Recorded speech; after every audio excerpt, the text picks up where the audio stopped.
about 200 years, I would say, down to the time of Esther, who I'm sure is very well known to all of us. She's a very famous personality in Jewish history.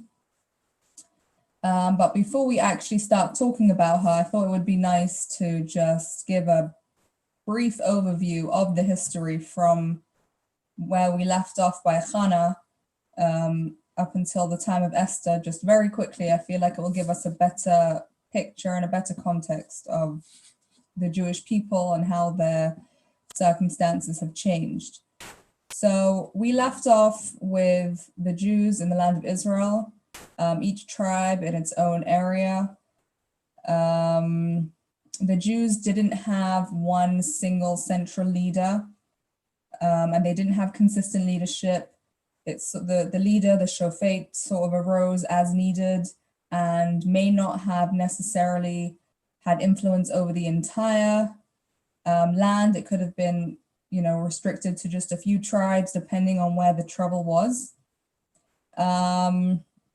But as this was going on over the years, it was hard for the Jewish people to hold on to the land properly, because they had all these nations dotted in between their own areas of the land. They also had enemies surrounding the land of Israel that were watching and looking out for their weakness and trying to come in and overpower the Jews as well.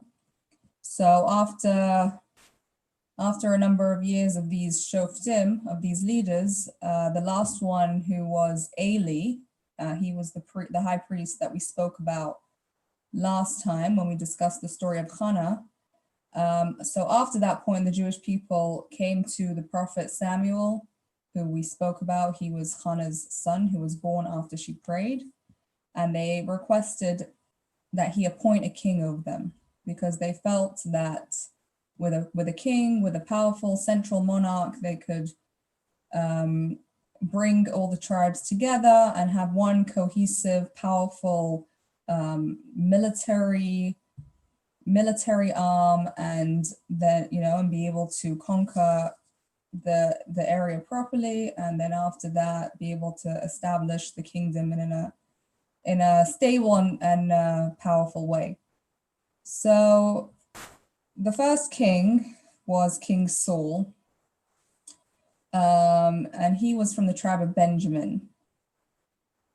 We don't really speak about the king so much from the tribe of Benjamin, because his kingship, while he was wonderful and he was a righteous man and he did a great deal to subdue the enemies and to really make them fearful of the Jewish people, there were a number of occasions where he did not listen to the word of God. Samuel, who was the prophet, God had given him certain messages to give to King Saul, and Saul didn't fulfill them in their entirety.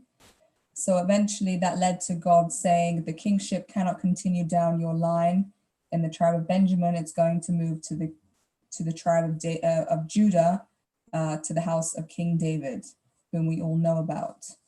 So Samuel, on God's instructions, went ahead and anointed King David, who is well known as a warrior. He did a great many battles. He actually was the one who captured Jerusalem and made it his capital.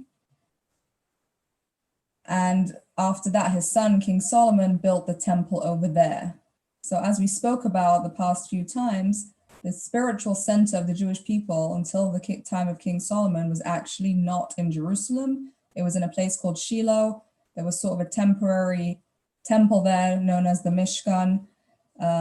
David did not build the temple because God said that the temple is a house of peace. And since David had done so much battle and had so much war under his belt, God wanted somebody who wasn't so involved in killing and warfare, even though it was something that he had to do.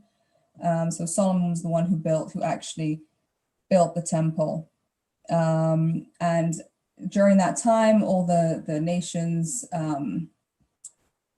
within the land were completely under the rule of the Jewish people. The surrounding nations became sort of vassal states to the Jewish people. So really it was a time of great power by the Jewish people.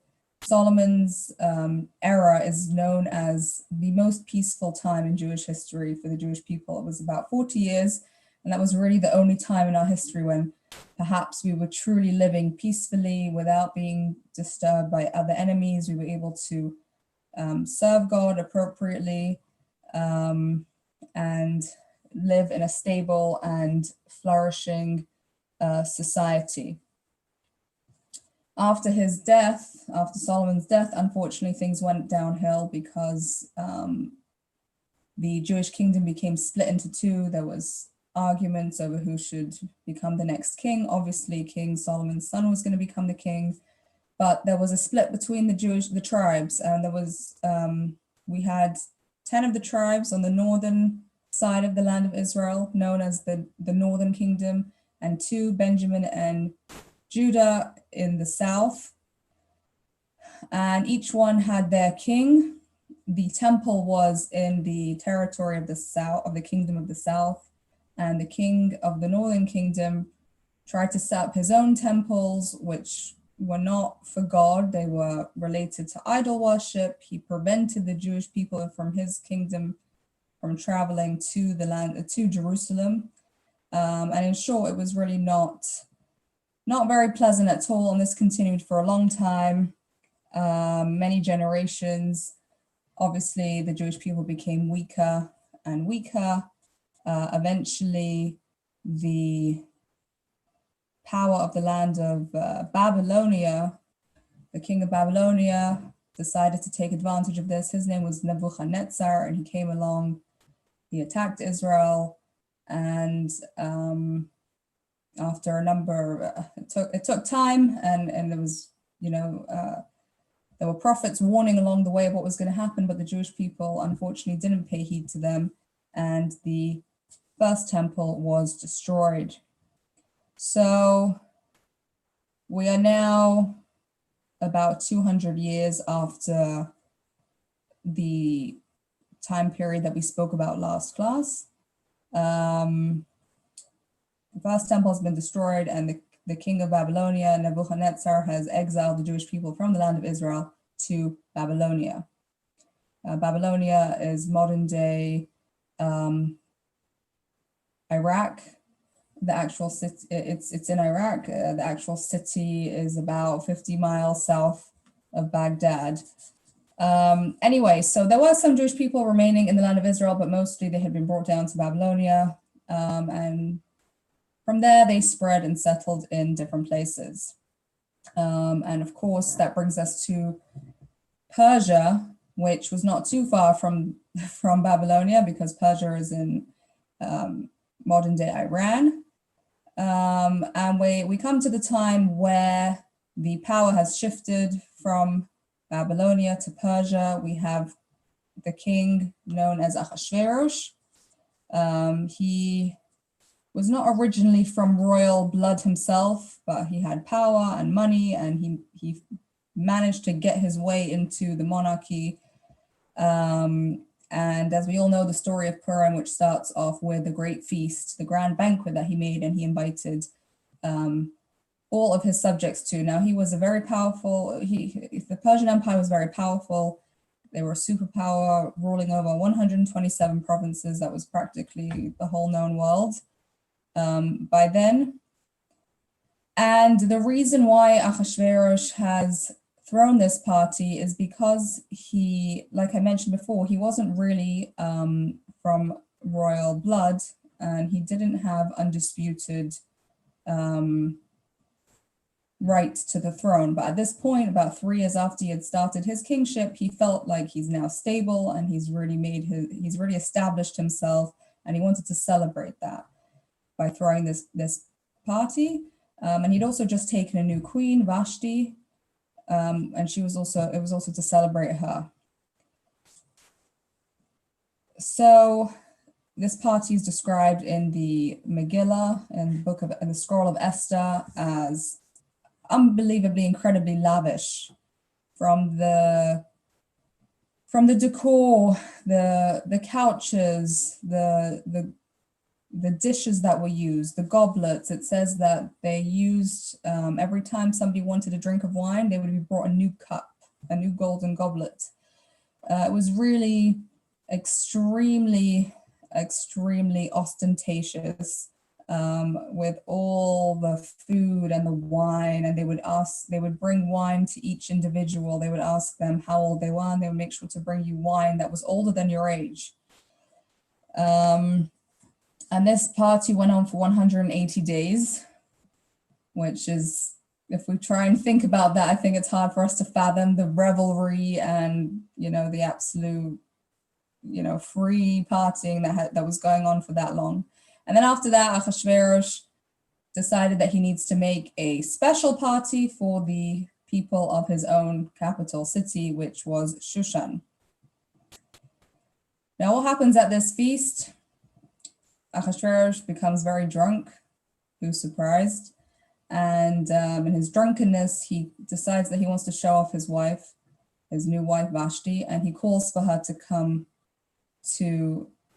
before the people and show herself off. Now, he had to call for her because there were two parties going on simultaneously. Vashti made a party for the women, and Ahasuerus made for the men.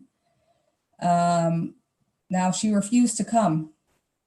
She refused to agree to her husband's ideas, and she sent back a very angry message with the servants who had come to summon her.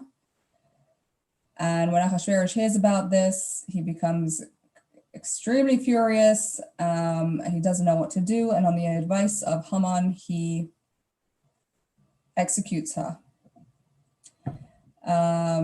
Now, of course, this is what paves the way for Esther to now find her way eventually into the palace as the new queen of the Persian king. So before we go into Esther's life and her circumstances, I'd like to stop here for a moment. We've called this series Historic Jewish Heroines, and we have discussed a number of women over the weeks, different types of women who had different experiences, who displayed different strengths of character under challenging times. And you will probably agree with me that I've used the term heroines quite broadly. Maybe we should have done this way back at the beginning, but we're going to do this now. When you hear of the word heroine, or you think of, or somebody describes to you somebody and says she's a heroine, what kind of individual comes to mind? What type of person do you think of?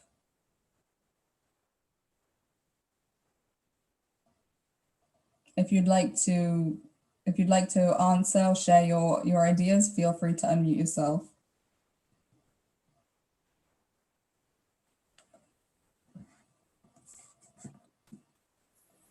So I think of somebody who's very moral,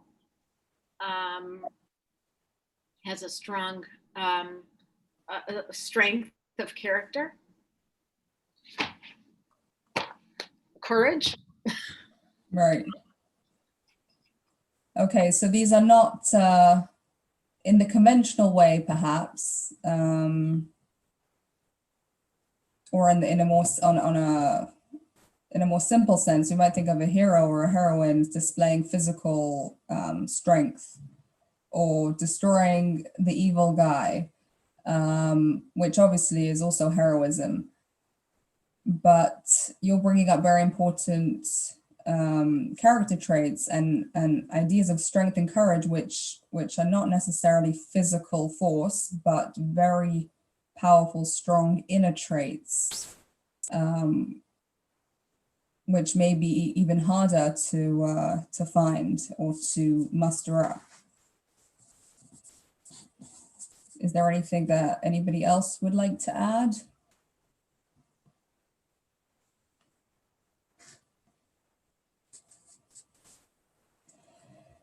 Okay, so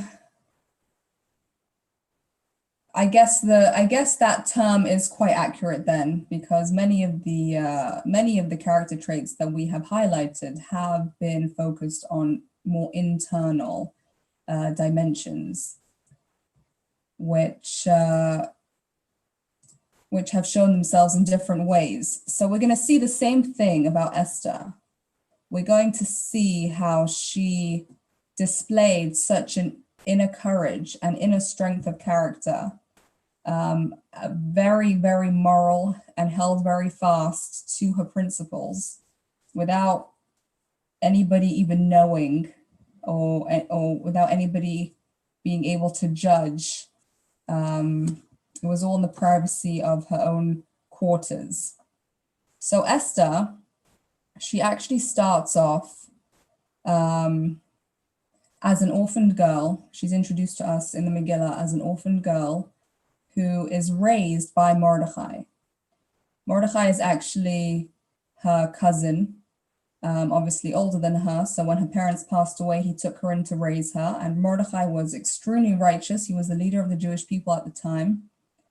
And he was such a great leader that he's likened to Moses. Just as Moses, the leader in his time of the Jewish people, that was what Mordechai was like for the Jewish people during the time of the story of Esther. So he raised her, and she grew up under his influence, very refined, upright, spiritual girl, and then woman. And they actually got married, Mordechai and Esther.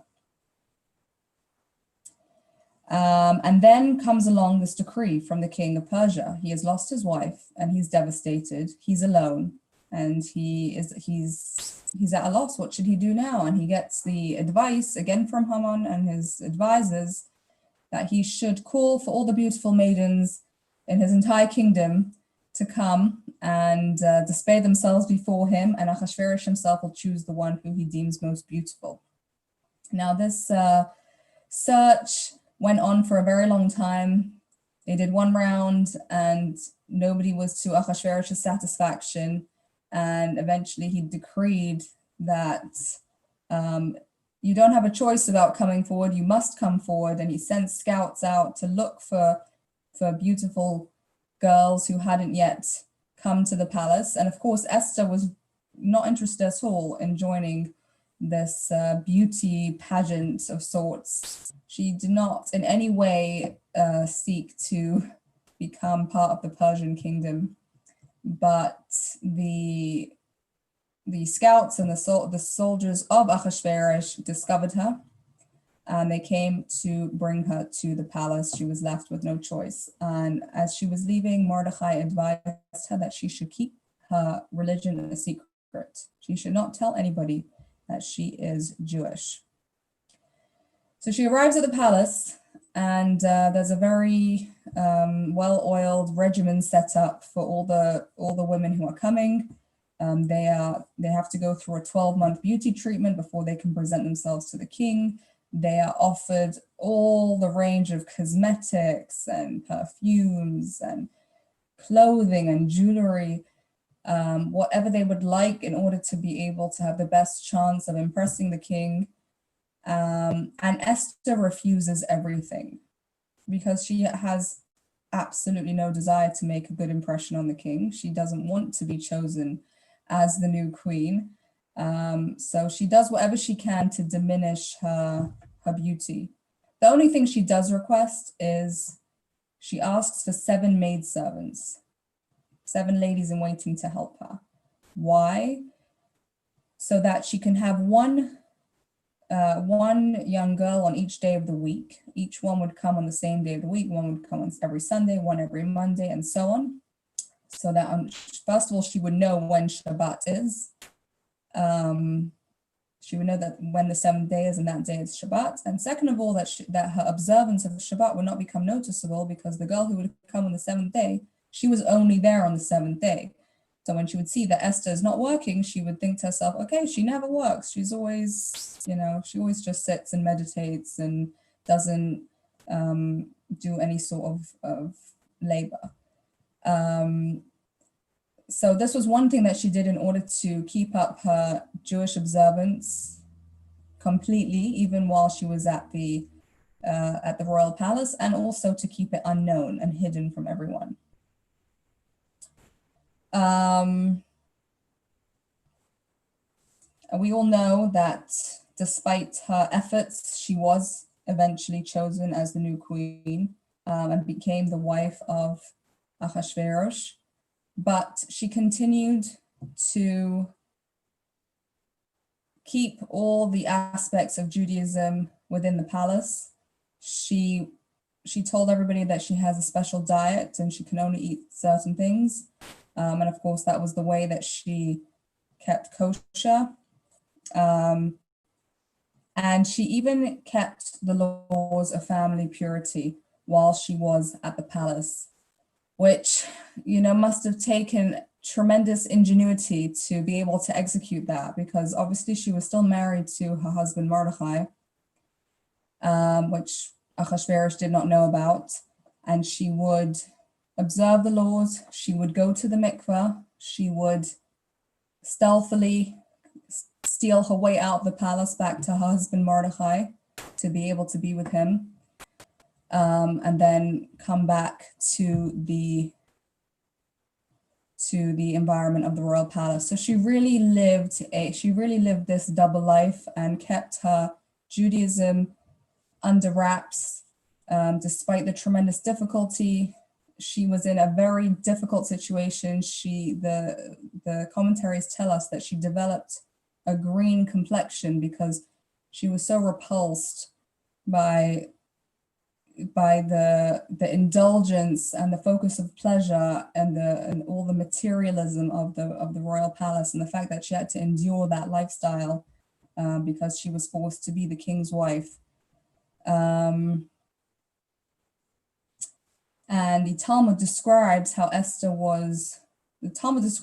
as royal, but when they speak of her as royal, they're not talking about only her royal dress and her royal position, but her spirit. She had that spirit of royalty, that she was able to, with dignity and in a hidden way, keep up her Jewishness despite all the challenges, despite the difficult environment.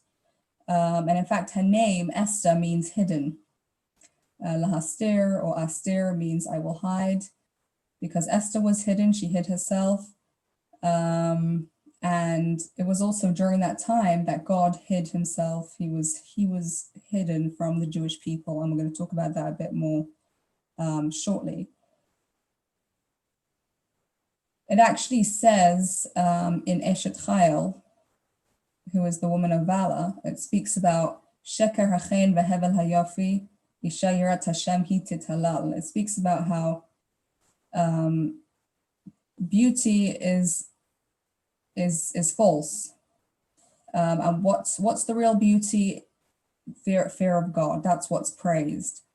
And the commentaries contrast Vashti with Esther, because Vashti was only focused on her physical beauty.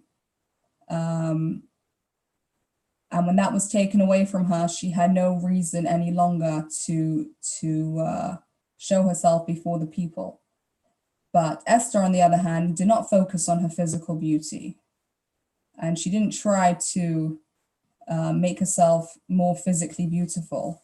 However, when Ahasuerus saw her, because her physical beauty wasn't emphasized, her inner strengths and refinement and beauty of character came right out through her and was so visible and apparent to him.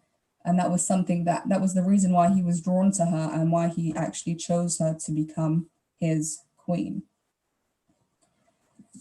She actually also had a second name, or maybe it's her first name that she was called before she was known as Esther, which was Hadassah.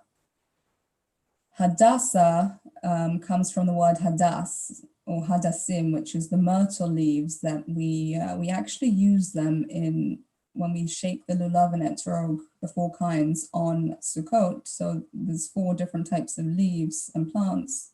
1 fruit and 3 types of leaves and plants. One of them is the myrtle, which has a very beautiful smell. But if you try to eat it, it's bitter. because Esther had these two sides to her. She had this pleasantness and beauty for Mordechai, but she was bitter for Haman because she was the one who caused his downfall. So let's talk more about the real critical, important role that she was called to play, and which really was the entire reason why she actually wound up as the queen of the Persian king. Such an unlikely and absurd pair between a materialistic, indulgent, gluttonous, unrefined monarch Ahasuerus and a refined, spiritual woman such as Esther. Why did she end up in the palace? Why did she end up as his wife? Why did she have to go through this agony to have to be in this kind of situation, which went against everything that she stood for and that she had raised herself for? So we're going to backtrack to the beginning of the story where we mentioned the feast that Ahasuerus had made. At that feast, the Jewish people, they attended the feast. They had been advised and begged by Mordechai not to go, even though Ahasuerus had invited everybody. Mordechai said, "It's not the place for us. We should not be there. Please do not attend." But they were too afraid of looking like ungrateful citizens and mostly did not listen to his instructions, and they went anyway. Now, it's very interesting because Ahasuerus made sure to serve kosher food at his feast. So really, by going, the Jewish people didn't actually break any Jewish laws. They were able to enjoy this over-the-top, wonderful, luxurious experience in full, wonderful kosher fare. So what was so terrible about the fact that they attended this feast? And why did their attendance of the feast, the fact that they came to the feast, actually led to the evil decrees that Haman put in place? And the reason for this is because one of the main thing that Ahasuerus was actually celebrating at this feast was the fact that the Jewish people are not going to return to the land of Israel. And I'm going to explain. There was a prophecy during the build-up to the destruction of the temple. So there were different prophets at different times and who foretold, God gave them prophecy and they foretold the destruction and the exile and what's going to happen. And one of the prophecies said that they will be exiled for 70 years, and after 70 years, they're going to return to the land of Israel and rebuild the temple. Now, because the destruction and the exile took place in stages, it wasn't so clear exactly when that 70 years began and when it ended. But according to Ahasuerus' calculation, the time that he made the feast, that was the time that the 70 years ended. He felt, according to his calculation, the 70 years have now passed. The Jewish people have not been brought back to their land. That means that they are not returning to Israel. They will not have another temple. They will not regain their power and their glory and their closeness with God. And he was celebrating that. And he did so. This was brought out very obviously by the fact that he actually wore the clothes of the high priest because they had the spoils of the temple with them. They had been brought down to Babylonia, and eventually he got his hands on them. He also used the golden vessels of the temple to serve the foods at his party. So this celebration was an outright disgrace towards God, and really an affront to God, that the Jewish people will no longer be going back to Israel and recommitting themselves to God in that kind of environment and in that kind of spiritual setting. And for the Jewish people to take part in this kind of affirmation and to confirm what Ahasuerus was celebrating, and to sort of say, yes, we're very comfortable here in Persia. We see a future for ourselves outside of the land of Israel. We don't need to go back to the land and rebuild the temple. This was really a great disgrace for God. And it was something that was a big rupture between the Jewish people and God. So even though technically they didn't commit any transgressions, they didn't do any sins that are outlined in the Torah. But if we think of the analogy of a husband and a wife, if a husband gives a small insult to the wife, so obviously the wife is not very happy and feels hurt. But if it's not such a big insult, so the husband can apologize and the wife can forgive him and they can move on. But if a husband will publicly shame and embarrass his wife, then you can't just give that same small apology and expect the wife to say, oh, don't worry about it, it's fine. You need to do something much greater in order to win back your wife. So the Jewish people, when they disgraced God in this kind of way, they had really gone very far to separate themselves from God and to, in this very public, open way, sort of say that you're not important to us. Our own comfort and our own feelings of importance and prosperity are much more important. So there was something very wrong over here that needed rectifying. In Hebrew, the term for disgracing God in a public way, in this kind of way, is called Chilul Hashem. And in order to be able to atone and to expose a deeper level of the relationship between the Jewish people and God, the Jewish people had to do something much greater in order for God to see that they regret and they're really coming back and connecting to him. So what happened? Haman himself actually unwittingly gave the Jewish people the path to be able to expose and bring out this kind of dedication. Because what did he do? He convinced Ahasuerus, and together they made a decree that on this and this day, on the 13th of Adar, all the Jewish people are going to be annihilated, wiped out. So the decree was made about a year in advance of when it was supposed to happen. About a year before it was going to actually happen, the decree, the letters were sent out and the decree was announced. And the Jews found out about this decree. They knew that their lives are hanging in the balance. They knew that they were in danger and that their death is coming. And what is not so well known is that had they chosen to convert out of Judaism and join the religion that the Persians practiced, they would have been saved. They would have been saved. But for an entire year, not for one day, not for 5 minutes, not for a week, for an entire year, the Jewish people continued living as Jews and did not consider for a moment to betray God, betray their connection with him, and become part of a different religion.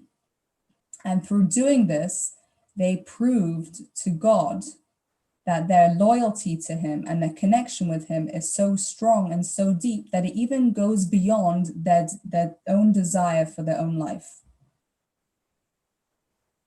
Which, if we look at our desires and the things that we want and we need in our lives, so we have many of them, and some we know are more wants and some are more needs. But if we have to really pare it down and go to the deepest, most singular point of need and desire, the thing that we want the most is our own lives. That's the most precious thing that we will never give up on. So for the Jewish people to be able to do that for an entire year was a tremendous display and expression towards God that our connection with you is of the ultimate. It supersedes everything, even our own lives. And in that kind of way, they were able to reverse what they had done by attending the Feast of Achashverosh, because they really exposed how God is the most important to them in a way that is completely obvious for everybody in the entire world to see. But that wasn't enough. The decree still hung over their head, right? How are we going to get rid of the decree? To actually get rid of the decree, we needed Esther for that.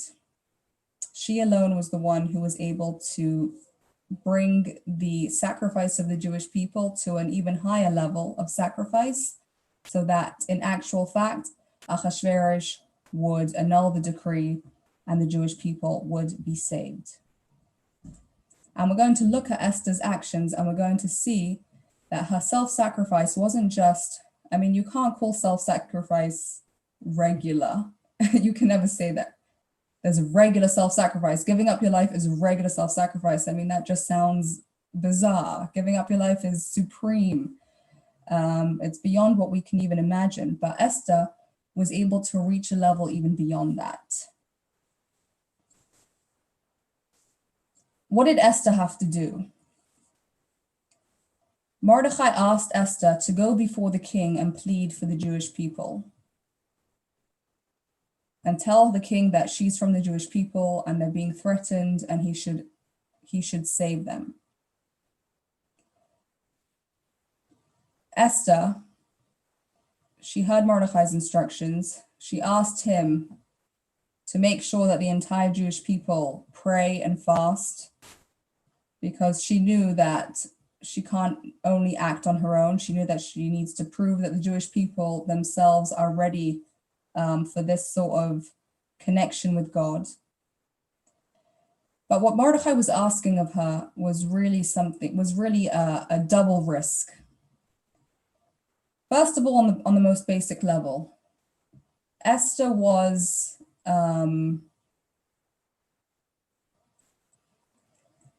Esther didn't go to the king on her own. She only went when she was summoned.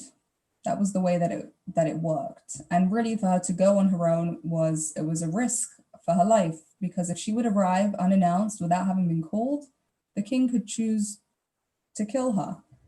If he wasn't pleased by her presence, and the way he indicated that would be by stretching out his scepter, then that was it. She would be condemned to die. So she was taking just a literal risk that Achashverosh might kill her. But more than that, Esther was sacrificing in a spiritual way. Why? Even though Esther, through all these years, as the queen, the wife of Achashverosh, she had to maintain a physical relationship with him as his wife. She never initiated. She never actively participated. She just, however Achashverosh would want her to, he would just do whatever he wanted. So she was not considered it was considered something that was forced upon her, because it truly was forced upon her. And in Jewish law, so in such a kind of a situation, obviously it's a sin. But when a person is forced, they're not considered guilty of a sin.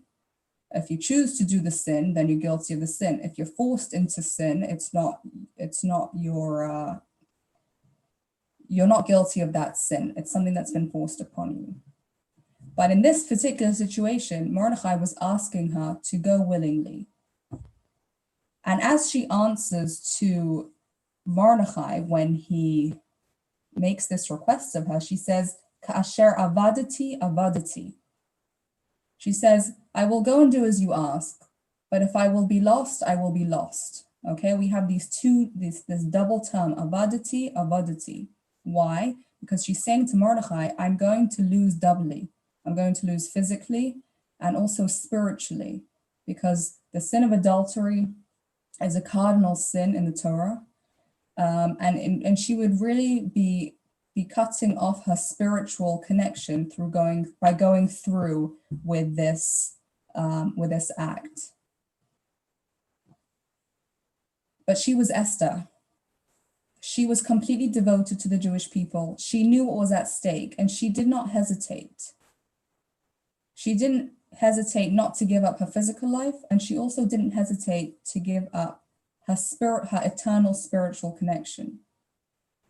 In a situation, and there have been many over our long history, as we all know, different stories and different periods of persecution and tragedy, where Jews have given up their lives willingly or forcibly just because they are Jewish.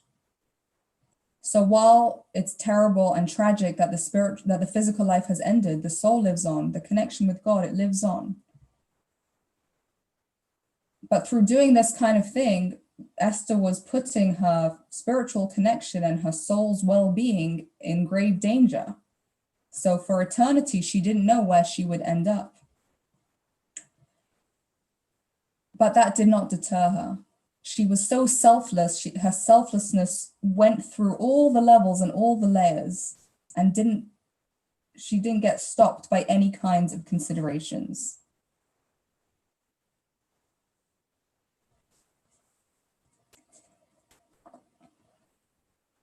And this is really something absolutely unique, which Esther displayed. And ultimately, we know that she was successful because Ahasuerus was convinced by her, and he did execute Haman and Haman's sons, and he gave the Jewish people the ability to fight back against their enemies, and miraculously the Jewish people overpowered their enemies, and they were not annihilated as was originally Haman's intended plan. So I'll just share a story about the Baal Shem Tov, whom he was the founder of the Hasidic movement, and he was a very righteous, great man, a holy man, a Torah scholar, well-versed in the revealed part of the Torah and in the secrets of the Torah. And a couple once came to him who unfortunately had not had any children. And the Baal Shem Tov, with his divine intuition, he realized that this couple was not able to have children, that God had decreed that they would not be able to give birth to children. But nonetheless, he still gave them his blessing for a child. Now it says, Tzaddik gozer v'hakadosh baruch hu mekayem.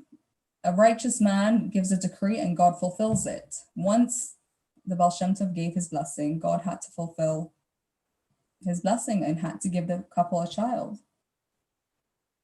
But in the spiritual realms, there was a lot of noise and there was a lot of tumult. How could he do such a thing? How could he force, so to say, God's hand? How could he act in a way that he knows is not part of God's plan? And they were not pleased with the Baal Shem Tov's action.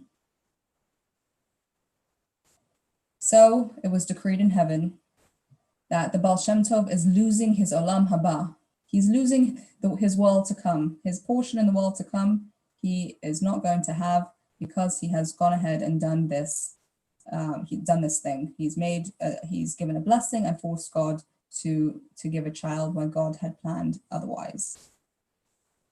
When the Baal Shem Tov heard about this decree, his face lit up and he laughed and he rejoiced. This is absolutely wonderful. Now I can serve God without any suspicion of ulterior motivations. Now it will be completely clear that when I'm doing God's will and when I'm serving God, I'm not being pushed in any way by a possible chance that I will have this reward in the world to come or that godly revelation. It's only for God, it's only for him. And when they heard the Baal Shem Tov's reaction, of course, their heaven's reaction was to return his portion in the world to come. Now, obviously, that was not the Baal Shem Tov's intention. He was reacting sincerely with the way that he felt. But obviously, this is a very lofty plane on which to be, where where a person will do a mitzvah or will push themselves to do something because it's God's desire, without looking for the reward that God is going to give. But this kind of approach does show God that he is more important than anything. Even the benefits that we would receive from him, he is more important than that. And to go back to an analogy of a husband and a wife, where God forbid this should ever happen, and it is quite theoretical, but in a situation, let's say, where one spouse is asked to give up their life for the sake of the other, one spouse giving up their life for the sake of the other spouse, that ends the relationship. There is no longer any sort of benefit in the relationship. But because of true love, a spouse can do that for the other, because their love for the other supersedes any kind of benefit that they would get. There is actually a Chabad family. They used to be the Chabad emissaries in Temecula, California. They now live in Los Angeles because, unfortunately, the husband, who was a very charismatic, talented, upbeat, positive, warm rabbi, he developed ALS, which is a progressive neurological disease, and he's currently unable to do anything. He's just in bed. He can use his eyes to focus on a screen to type different words to express himself. He actually uses that ability, the single ability that he has, to write a weekly column on the Torah portion, which his wife said takes him about 30 hours to do because of the tremendous effort that it takes. But his wife has spoken in different venues. He has written articles, she has written articles. And something that really has been striking for me to realize about their story is to the extent to which his wife is devoted to him, when currently, obviously, he has almost nothing to give in the relationship, because tragically he's come to the place that he is right now. And the devotion and the dedication and the love the way she doesn't give up on him, and on his connection with the children, and that people should come visit him and to make him as comfortable and have, as good a quality of life, if you could even say that, given his current circumstances where people could visit him. I mean, obviously that has been interrupted by COVID, but beforehand. And I see this as a real example where your care for somebody else and your love for the other person in the relationship is so pure and so devoted that it absolutely doesn't matter whether you will be getting anything in return for the love and commitment that you are offering. And this is something that Esther showed is possible to do. She acted on behalf of the Jewish people, out of her commitment and love and concern and care for them, with complete disregard for her own physical and spiritual well-being at the current time and in the future for herself.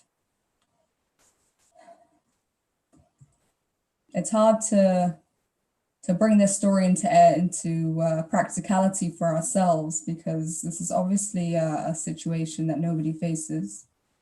Thankfully, in general, this whole circumstance and story of Purim doesn't happen.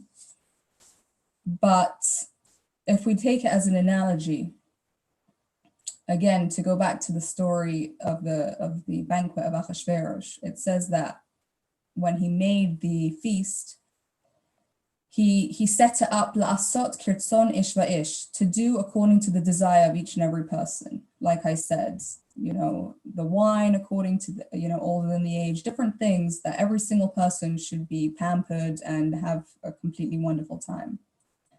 But one of the ways that this sentence is explained, la'asot kirtzon ish va'ish. Ish, a man, va'ish, and a man. There's two types of ish, there's two types of men.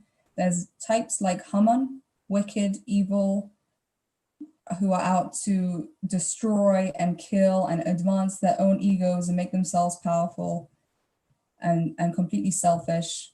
And the other type of ish, which is like Mordechai. And Achashverosh made the mistake of thinking that he could satisfy Haman and Mordechai. In our lives, we have this kind of struggles. We have dilemmas. We're not asked to sacrifice our lives in a physical way. We're not asked to sacrifice our spiritual well-being. But we do have these conflicts at different times and different circumstances, whether we want to give in to our, instant feelings of comfort, or if we should choose to go beyond that and do something for somebody else, do something for God.